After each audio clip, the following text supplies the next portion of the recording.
Hello, friends. As the first speaker mentioned about cycles and us coming again and again out of our bodies and back into other bodies. Um, Last week we talked about karma, which is part of the cycles process, and this week is about reincarnation. Karma and reincarnation is also referred to as the lost card of Christianity, because over the years in writing and rewriting the Bible, etc., information about karma and reincarnation apparently has disappeared. Also, it was assumed, this was a given in Jesus' day, the idea of karma and reincarnation. But a lot of modern Christians have written that out of their understanding. So we're going to continue on from last week's discussion on karma. Today get a little bit into reincarnation, but you can't talk about one without the other because they're known as twin doctrines. The presentation today is based primarily on a presentation done by Mr. Wadia, who is the gentleman over there at the New York Lodge back in 1924. But the information is just as relevant today as it was then, and probably will be another 100 years from now. We the people move kind of slowly, but we'll get there. So there are two great phenomena that Mr. Wadia talked about, and still the same today. One is that we all go through the same experiences. Whether we're rich or poor, whatever, we go through these same experiences. We're born into this world. We go through childhood. We go through school. We go through our work life. We become old and we die. And we have day, we have night, we have all of these things that the cycles that mentioned by the first student refer to. So we all have these same experiences. So why are we all different? Because there's no two people that are alike. So we have the same, and then we're all different. We go to sleep, as the student just said, and then we get into the difference. Well, why do we have these differences?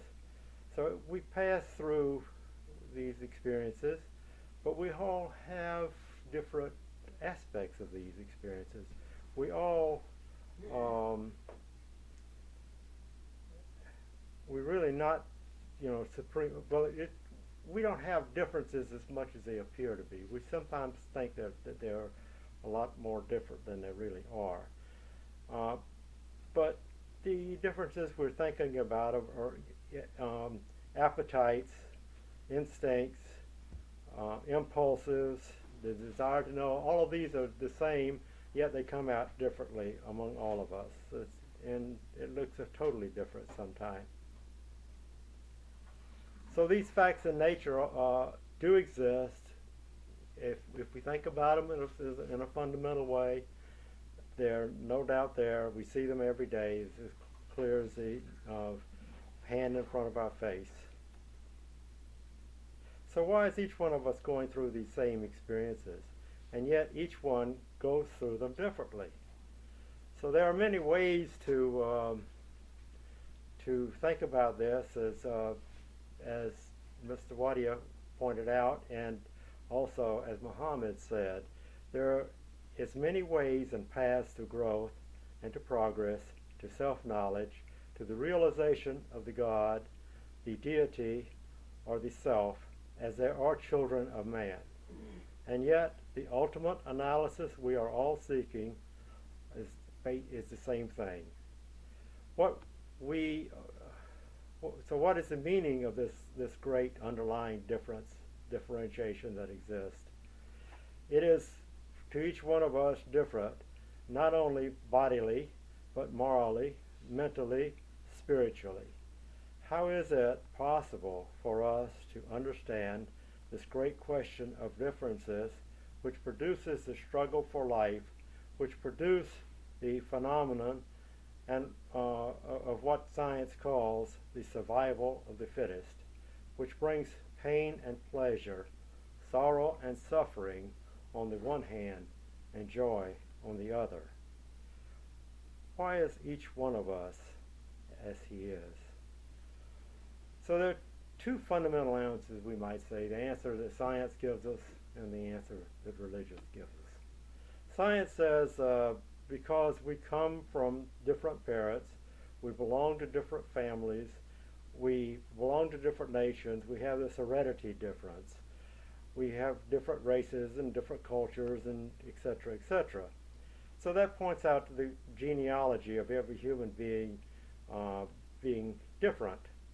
But does that really account for it? Now, science also talks about this speck of matter we all come from. So that's not really a very complete answer, because we know that within a family, even twins can be very different in their behavior, in their moral attitude, etc.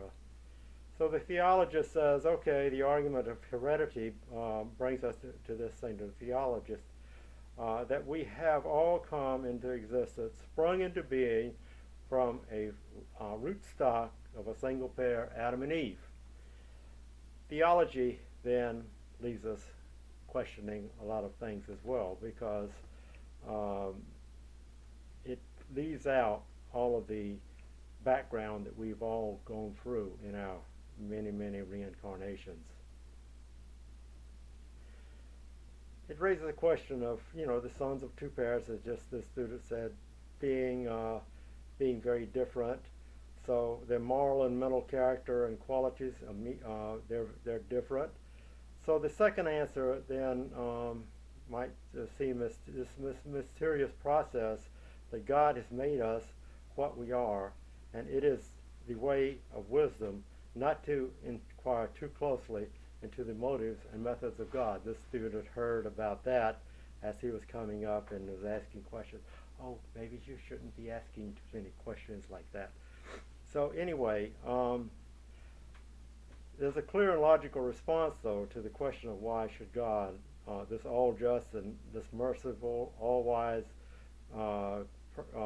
Creator, create two souls and two bodies presently to be born, and as is noted in the Bible, God loved one and hated the other before they ever did anything.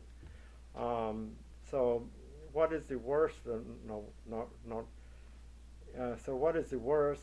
And only he decides what his action is going to be in reference to these two, but the relationship of the two he's already decided. One is going to be the master and the controller and of the destiny of the other. So these things come into being as we come into this world and continue to progress in our own individual paths toward the cycle of reincarnation back to the one where we started from.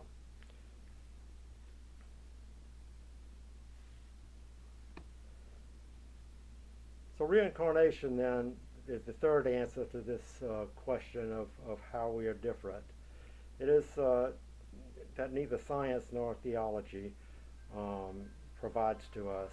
So there's only one way out of materialism, and that is reincarnation, Mr. Wadia said. And that's been proven over and over again. Until we understand this reincarnation process, we're going to be kind of stuck where we're at in this world of going out and getting things and paying a lot of attention to things rather than our spiritual development. The moment, though, reincarnation is introduced as a working hypothesis, the general harmony of nature is perceived, and it comes immediately into the human kingdom. That's why trying to understand reincarnation is so important. People get the idea, these things coming in, oh, reincarnation, this and that, and then the scientists will say, well, it's not a big deal anyway. Why should we be concerned about understanding this? Well, that's the reason. What does reincarnation tell us? That I am what I am by my choice, and that choice is limited by my ignorance. So that brings into the idea that we need to try to delve into this and understand why we're here and progress a little bit each time we're here, and in the process help and teach others. So if we believe in this thesis, I'm going to continue on. So one of the things we get into is the soul. We often hear in the religious circles that we have a soul. Well, theosophy says that's not quite right. We are a soul. We have a body. We have all these other things that are very important, but that are just supporting that soul that we are. Our feelings, our minds, these change, but our fundamentals are continuing on from life to life. So the man who uses the mind, the man who uses his feelings, the person I should say, and who acts that fundamental person does not change. The same capital I is often referred to by the philosophers. That goes on from life to life. So why don't we remember everything? Well, the argument is we do. We just don't know we remember. The question is, when we sleep, do we remember what we were doing in our sleep? If we had a dream, perhaps. But otherwise, we get up, we have no recollection. It's as if our whole body and our brain and everything else was asleep. Even our higher faculties were asleep. But we know by analyzing some of the things that come to our attention that we really weren't asleep. We were active, very active while we were asleep, but just on a different plane. We don't remember that when we get up in the morning. Same thing when we leave this life and come back into it. We frequently don't remember. But we're going to have a little video in a few minutes to say that, yeah, we do sometimes remember. In fact, we always remember. We just don't know it because it's ingrained in us. It's like when we eat something. It takes hours to get out of our body. We don't think about what we ate. We don't remember what we ate today, 3 weeks from now, probably. What do we have for lunch today? Probably wouldn't remember that a month from now. So our memory, direct memory, does kind of forget sometimes. But our bodies don't forget, because if we overeat and we keep on doing it, our body is going to grow, etc., etc. So we really remember everything we do one way or the other from life to life.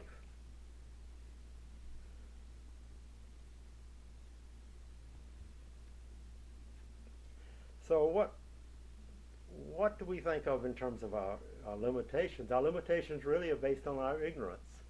Our limitations expand as our knowledge and understanding expands. We are great beings, Theosophy teaches us, and those are all facts of nature.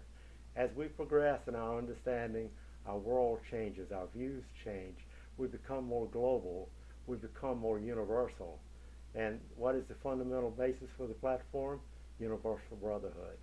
We understand that we're part of the whole, that there's no speck of space between me and you or out there, that there's not full of life, and we're part of that life. Thou art that, these teachings tell us. So evolution, as we discuss, explains reincarnation. Reincarnation explains that which in modern theology and scientific evolution fail to explain. So when we take such, let's say, an organ as the brain or the skull, what's the difference? What makes the difference, and further, what is the outcome? So the greatest geniuses of the world, they don't leave prodigies behind, so that talks about we're getting into heredity not fully explaining everything.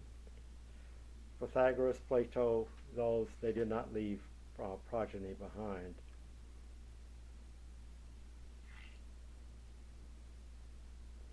So So those who have mastered, what's the difference between us? Okay, you could change it.